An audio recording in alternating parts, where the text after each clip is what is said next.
આ જે પૃથ્વીની સપાટી છે, અહીંયા જે આ ઉપરનો ક્ષેત્ર છે ને, આ ધ્રુવીય પ્રદેશ, જનરલી આપણે બધાને ખબર છે ધ્રુવીય પ્રદેશમાં હવા કેવી હોય?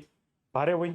તો ભારે હવા છે ક્યાં આવશે? ઉપરથી નીચે બેસે. આવી રીતે ભારે હવા ઉપરથી નીચે બેસે. પણ જ્યારે હું તમને વાયુદાબના પટ્ટા કરાવીશ ત્યારે એક અહીંયા વાયુદાબનો પટ્ટો બને આવી રીતે.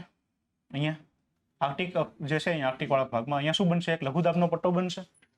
આ જે લઘુદાબનો પટ્ટો છે ને, એ ધ્રુવીય પ્રદેશની બધી ઠંડી હવાને ત્યાં જ કેપ્ચર કરી નાખશે, નીચે નહીં આવવા દે. પણ અહીંયાથી જ્યારે એક જેટ પ્રવાહ આવી રીતે આમ સર્પાકાર થઈને ફ્લો થશે આવી રીતે, ત્યારે શું થશે? તો કે આ ઉપરનો જે ઠંડા પવનો હતો એ ક્યાં આવી જશે? છેક નીચેવાળા વિસ્તારમાં. તો આ જે નીચેવાળા વિસ્તારમાં ઉપરના ઠંડા પવનો છે નીચે આવશે, તો ઉપરથી અહીંયા જે નીચે પવનો બેસતા હતા ધ્રુવીય પ્રદેશમાં, હવે ત્યાં એવું નહીં થાય. હવે અહીંયાથી નીચેથી જે પવનો છે ને ફરતી બાજુથી અહીંયાથી પાછા ઉપર જવાના સ્ટાર્ટ થશે. અહીંયાથી આ જે પવનો આવી રીતે વંટોળિયાના સ્વરૂપે ઉપર જાય છે, આને કહેવાય છે પોલાર વોર્ટેક્સ. આ પોલાર વોર્ટેક્સના લીધે શું થાય? હવે 8 જ કિલોમીટર થિકનેસ હતી. પહેલું જે આપણું સ્તર હતું ક્ષોભાવરણ, એની થિકનેસ સૌથી ઓછી ક્યાં હતી? અહીંયા ખાલી 8 જ કિલોમીટર ઊંચાઈ હતું. તો ક્યારેક ક્યારેક શું બને કે ભાઈ અહીંયા ક્ષોભાવરણની અંદર જે હવાનું ભેજ હતું એ સમતાપ આવરણ સુધી પહોંચી જાય આ વિસ્તારમાં, અને ત્યાં જે છે સ્ટ્રેટોસ્ફિયર જે આવેલું છે, ત્યાં સ્ટ્રેટોસ્ફિયરની અંદર પણ ક્લાઉડ બનાવે, જેને પોલાર સ્ટ્રેટોસ્ફેરિક ક્લાઉડ કહેવાય. એ જે છે 1% ભેજ ક્યાંથી એસ્કેપ થાય છે બહાર? ક્યાંથી જાય છે પૃથ્વીમાં? ધ્રુવીય પ્રદેશમાંથી. સેમ અહીંયાથી જશે તો એવી રીતે અહીંયાથી પણ જશે.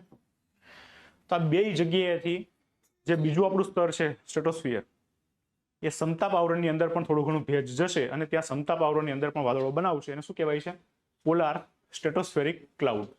આ જે વાદળો બને છે એની અંદર શું થશે? તો કે ભાઈ અહીંયા તો કોઈ માણસો રહેતા નથી ઉત્તર ધ્રુવમાં કે દક્ષિણ ધ્રુવમાં. માણસો બધા ક્યાં રહી છે? આ વચ્ચેના બેલ્ટમાં અહીંયા.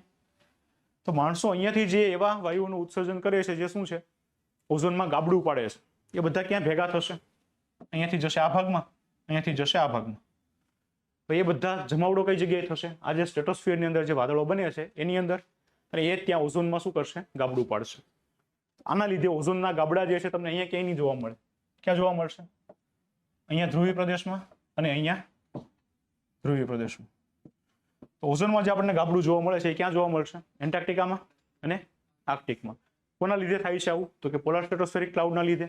કોના લીધે આ વાદળો બને છે? તો કે ધ્રુવીય પ્રદેશમાં જે પોલાર વોર્ટેક્સનું નિર્માણ થાય છે નીચેથી ચક્રવાતના સ્વરૂપે, અહીંયાથી ભેજ અને વાયુઓ જે છે ઉપરના સ્તર સુધી પહોંચે છે સ્ટ્રેટોસ્ફિયર સુધી, તો ત્યાં 1% જે ભેજ છે એના લીધે ત્યાં પણ વાદળોનું સર્જન થશે.